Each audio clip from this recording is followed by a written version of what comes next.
Здравейте! В това видео отново ще ви покажа как се прави апдейт на хард диска на PlayStation 4 с тази разлика, че тук вече има и промяна на капацитета на хард диска. Първо, хард диска, който е в PlayStation е оригиналния. Сега ще видим колко време отнема от пълно спряно положение, тотално изключен, до стартиране.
Така, около 35 секунди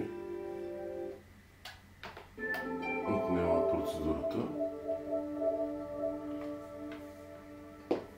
Задължителното нещо е да направите бекъп. Как ставаше той? Показал съм го по-подробно в предното видео. Settings, слизате най-долу в System, давате бекъп и избирате бекъп. Ако има хард диск, то ще ви каже, че е намерен, съответно ще ви изчисли, но това може да го видите в другото видео. Възстановяването става по същия начин, но там вече ще ви обясня, ще ви го кажа в последствие. Хард диск, който ще използвате, трябва да е съобразен с капацитета на този, който имате в момента. Ако е 500 ГБ, трябва да имате наличен поне такъв 500 ГБ, за да може да направите бекъпа. Ако е терабайт и нагоре, съответно трябва да е и по-голям.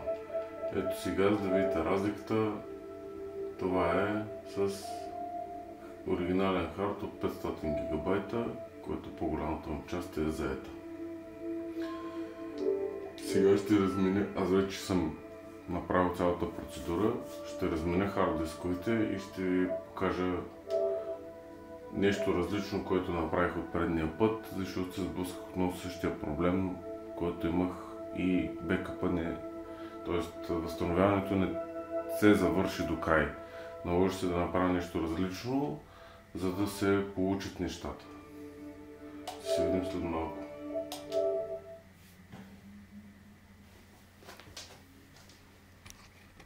A few minutes later. Така, сменихме вече хард диска, сложили сме 1 терабайтовото SSD вътре. Сега ще видим за колко време ще заради от пълно изключено положение.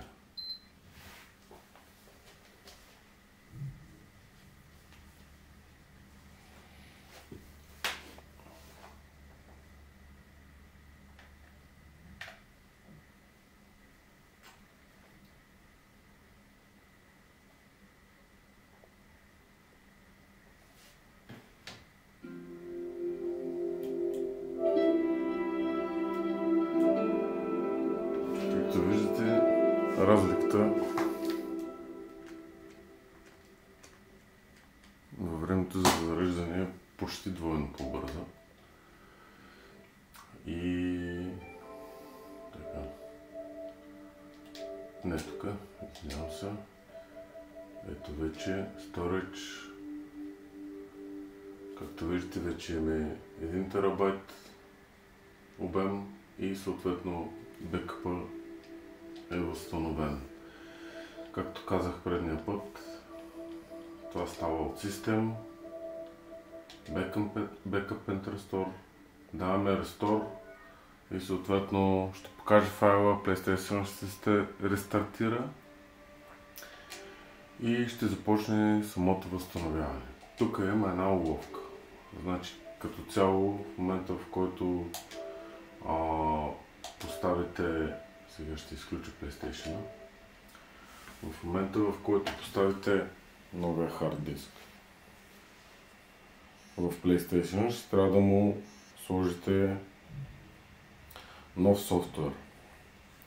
Новия софтуер се сваля от сайта на PlayStation и съответно качва се на една флашка. Показвал съм в предното видео стъпките как се правят по-подробно и се инсталира.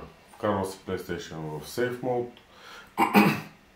Там ми дава само една единствена опция да инсталирате вече, нали, нов софтуер.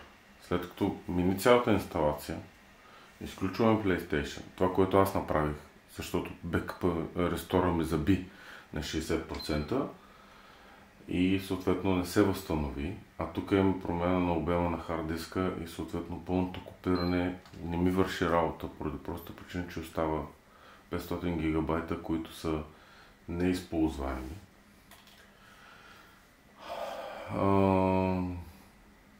След проваления рестор, PlayStation отново минава през ситуацията, нали, първоначалното инсталиране, интернет, на часова зона и така нататък, нали, обичайните работи. След което изключвате PlayStation, вкарвате го отново в Safe Mode и ви вади всичките тези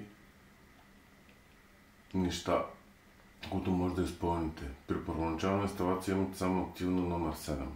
След вече като сте го инсталирали, имате и останалите опции. Давате Update System Software, след което избирате Update Using Internet. Най-вероятно има някаква разлика между двата апдейта, които се получават. При мен след апдейта от интернет пуснах отново рестора, който мина успешно и успях да възстановя абсолютно целият бекъп, който имах. Тук подробността е, че задължително PlayStation трябва да е вързан с LAN кабел, а не с Wi-Fi. За мен даже е по-добре по принцип да е вързан с кабел. Като цяло, какво представляват опциите? Първото е рестартиране на PlayStation, второто е промяна на резолюцията на излъчването, третото е апдейт, Restore Default Setting, реално фабричните настройки, Rebuild Database върши работа, когато стигнете до момента, в който примерно хард диска ви забива, зацикля, не може да стартира правилно PlayStation и така нататък. Това би помогнало да възстанови повредените файлове и така. И да го стартира правилно.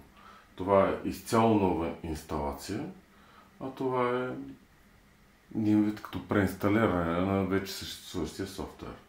В този случай ще го рестартираме, защото нямаме друга опция. SSD-то, който използвах за да сложа в този клиентски PlayStation, е на Silicon Power 1 терабайт, чист 1 терабайт, не 960 гигабайта. Работи безпроблемно, както виждате.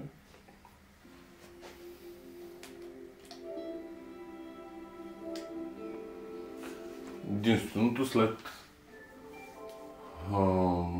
възстановяването на информацията от бекъпа е това, че трябва да влезнете в акаунта с парола и юзернейм, а не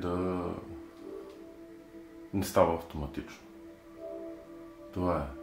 В следващото видео ще ви покажа как се разглобява основно и почиства със смяна на термопаста на самия PlayStation Slim, както и ще ви направя едно видео за това как да си разглобите и почистите джойстика отделно. Благодаря, че бяхте с мен. Ако видеото ви е харесало, ударете по един лайк. До скоро!